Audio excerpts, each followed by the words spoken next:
Welcome to a very special edition of the Reporter's Square Table presented by Lending Tree. It's Dr. Martin Luther King Jr. Day, and we've got one heck of a lineup in store for you guys tonight. Joining me today are Executive Vice President and Chief Operating Officer James Jordan, Senior Director of Corporate Social Responsibility and Executive Director of the Charlotte Hornets Foundation, and quite possibly the longest title in the organization, Betsy Mack, and Hornets legend and Fox Sports Southeast, Del Curry. A very happy Dr. Martin Luther King Jr. Day to all of you. How are you all doing? James, can you talk a little bit about the significance of this day for you personally and the lasting impact that Dr. King has made on you? Well, I think, the idea that I was probably born in Wilmington, North Carolina, for which, we have some challenges as we grew up in that area anyway. But I went back and looked at his story to make sure that in 1957, when I was born, he was already doing quite a bit of stuff already. So he was taking care of business before I was born. But I think to me, significantly, that as I grew up and I decided to do different things, having an opportunity to go into the military, because he fought for equal justice and equal right across the board, gave me that opportunity to join the military and to be able to, want to do something for myself, but also to support my country for 31 years. So to me, that is the most thing. When I go back and look at the impact personally, that's the personal impact that it actually did for me. It gave me an opportunity to find out who I was as an individual and who I am now. That's tremendous. And let me say thank you for your service from all of us in the organization, definitely. Del, same question for you. What does this day mean to you, and what kind of impact has Dr. King had on you? Well, I remember, born in '64, growing up in a small community, my parents talking to me about them going to segregated schools and how they were isolated, and me being one of 5 siblings. They made it known of, how difficult of times they had it and how much it had improved when I was born, and me and my sisters, but how the country and the world had a really long way to go for blacks to be treated equally as others. So this is a day that I always reflect back when my parents would call us in and talk about the world and the things that they went through and how to react if we ever face those issues and those problems while we're growing up. So it's always a time for me just to reflect back to my childhood and kind of think about those memories. And obviously we've got things going on in the world today that Dr. King's words are probably ring more true now, more so than ever before, as we see what's happening. Do you see that impact these days now, James, and how important his words were for what's happening right now? Yeah, I think because the impact is out there, you have to treat people as individuals. No matter what they look like or where they come from or what they're about, you got to understand the basic values and for what you stood for. Is everybody deserves the same opportunity, and everybody should be treated fairly and equally across the board, no matter what part of the world they come from and what they're trying to do. I mean, equal opportunity and give everybody an opportunity to excel. And when you level the playing ground, that's one of the things that help you be successful. And that's I'll go back to the military because everybody came in the same. You came in the same rank, no matter who you were, and the playing field was level. And it wasn't about your color or what part of the country you came from. You could have been a city boy or a country boy, but still the same. So I think that is what we see today in some aspect, but I think that's what we've got to get back to if you really want to talk about how respecting people and respecting values. And the last thing I'll say about one of the things that I learned then and I still learn now is that even in my position where I sit at such an age, I'm committed to giving back. I've got to go back and mentor and give back no matter who they are and what they're about. And that has nothing to do with the individual themselves. That's about the collective people that's in this world today. Well, I think that's a perfect transition when you're talking about giving back. I want to talk about the fact that Martin Luther King Jr. Day has always been a tremendous platform for this Charlotte team to get its message across. In 2 out of the last 3 years, we have not played on MLK Day. But up until that point, starting in 2004 through 2017, we played 15 times on MLK Day.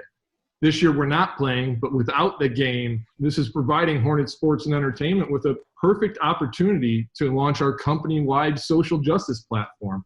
So Betsy, can you give us an overview of what that social justice platform itself entails? Yeah, absolutely. So in September, we launched the first phase of it, which was the voting initiative, which in that time focused on the national election, November of 2020. So we always knew that it was going to be a part of a larger structure within the social justice platform. And so with having the voting initiative for the national election finished and wrapped up, as we phase into the next step of it, we were excited to really unveil the next pieces, which are going to be our racial equity, economic mobility, and then including our voting and looking at some of our national elections as well, and not just looking every 4 years at what's going on.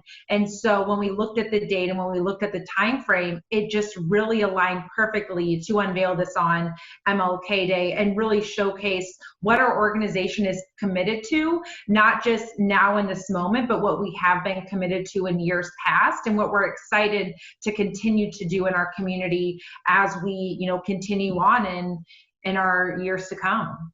We're very excited to see where this platform takes us. And while we're announcing it today, the organization's focus on economic mobility and racial equality have been something that Michael Jordan and HSC have been focused on for years. This is not something new to this platform.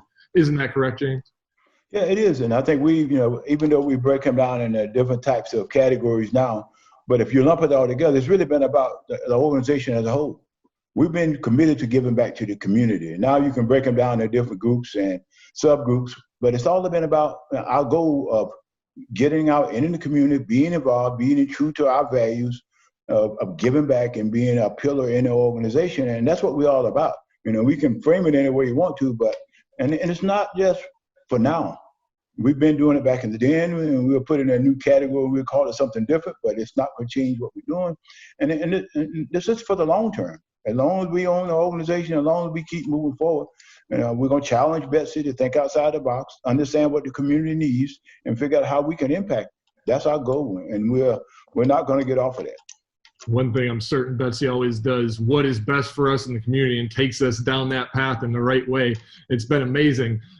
As you look at this, though, Betsy, for us, and we talk about the efforts we've made up until this point, how do things like the upcoming Innovation Summit, Empowerment Night, those things that we're going to be seeing, we're launching the Innovation Summit today, applications, how does that show a tremendous example of this organization's commitment?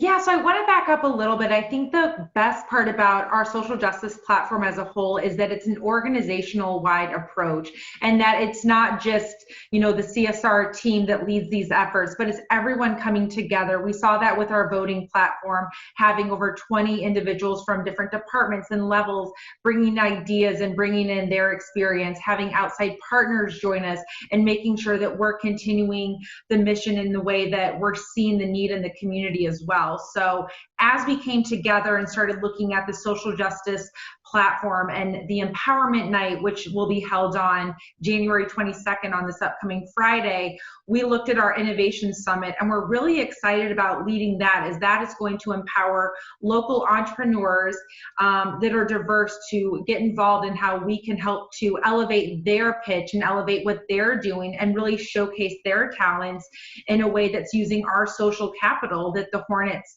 organization has. So when we look overall across the board, we're really excited to continue to unveil what we're doing. And we have a huge website dedicated to all of these efforts that everyone throughout the organization has been a part of. And coming together in the culmination of this platform is something that's just really exciting overall.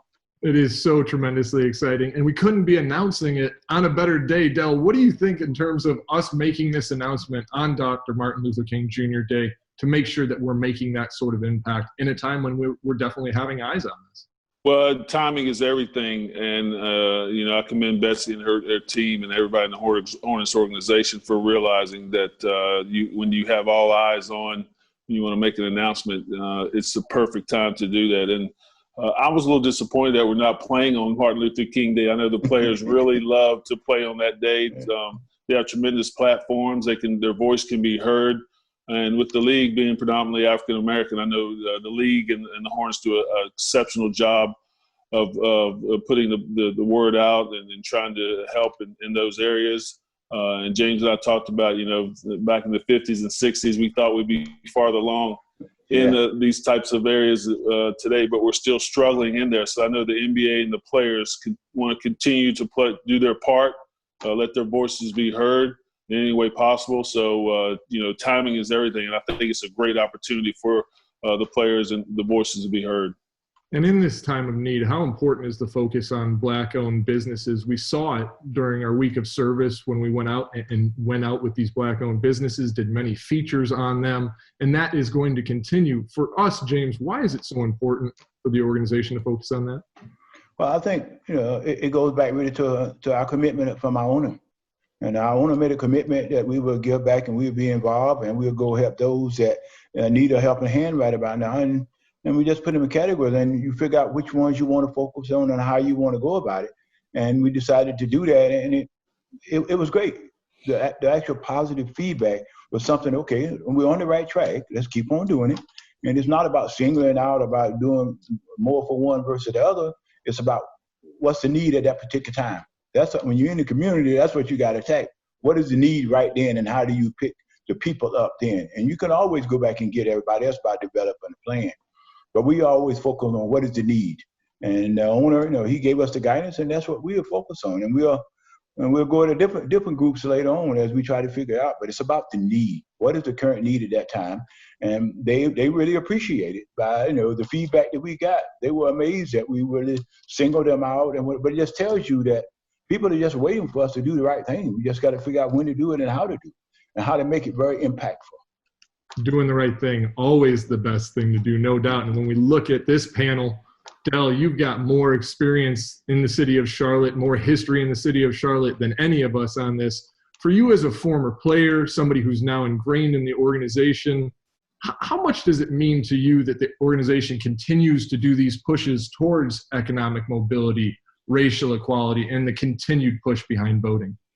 Well, the Hornets is a big impact. I mean, people in this community look up to the Hornets and follow in their footsteps, and they see the Hornets as a leader in the community in those areas. So I'm very proud to be a part of the Hornets. I've seen the impact that they've made in the community here. When I'm out, people always come up and say, hey, appreciate everything that the Hornets are doing and continue to do in those areas and trying to help everyone involved in the community from the young to the old. So I'm tremendously blessed to be a part of that, to know that the Hornets are trying to do whatever they can do to help the people less fortunate, people in need, the people that need to grow. So, yeah, it's a big part of Charlotte. People know that, the Hornets know that, and everybody's working together. I want to throw that same question both to Betsy and James. Betsy, we'll start with you. What does it mean to you that the organization is this committed? Obviously, we know you're driving a lot of this, but taking on this role and working in this role, what does it mean to you to be part of this? It's tremendous. I think being so involved in the community and hearing all the needs that our community has, being able to really look at how we can make a difference and be a part of some of those conversations and discussions and first steps forward. In 2014, when Charlotte was ranked 50th out of 50 in social economic mobility, it was a huge hit. And a lot of individuals didn't really know where quite next steps were and where to go. And so I think being able to come together with partners, organizations, and companies to really help take that first step and then to continue those steps, I think it's tremendous. And to be able to be a part of it and come together with our teammates and lead those efforts, I think it's impactful and truly incredible. James, how proud are you to see this all come to fruition and get going as we continue to move forward with this platform? But I think, as people say, you got to get better and figure out how to give back and how to be impactful. This is a way to be impactful. And it's our ability to get out in there. As Bessie just talked about 50 out of 50. And so we challenge them, we challenge ourselves, but we'll be challenge our employees, because everything we do is not really in the Betsy and her team. It's about the whole organization. And we're listening to ideas about what we think will work and what won't work. And we're telling our teammates, get out in the community, bring the feedback to us, because we don't want to do nothing that's really not going to the community, that doesn't have positive feedback. So, as we try to figure out how to best get a handle on this 50 out of 50, but doing these little small things that we're doing now, I think this is economic mobility. We're going to try to attack it any way we can. And you're not going to achieve total success, but in order to be successful, you have to take steps. And this is a step that we're taking. And I think it's a great step, and it's at the right time. Yeah, and it's just a start for us, right? And I'll tell you, I couldn't be more proud to be a part of this organization and working with everyone on this as we continue to move forward with all of our efforts to raise people up and really make a difference in the community. I want to make sure our fans check out all of our social justice platform on the page right here on Hornets.com, where you're probably listening right now, and continue to follow us on our social handles, as we're going to be putting out much information about the upcoming Innovation Summit. And get those applications in now. They can be submitted. For James, for Dell, and Betsy, I'm Matt Roczynski for Hornets.com. Thanks for joining us on this special edition of the Reporters Square Table presented by LendingTree. We'll see y'all next time.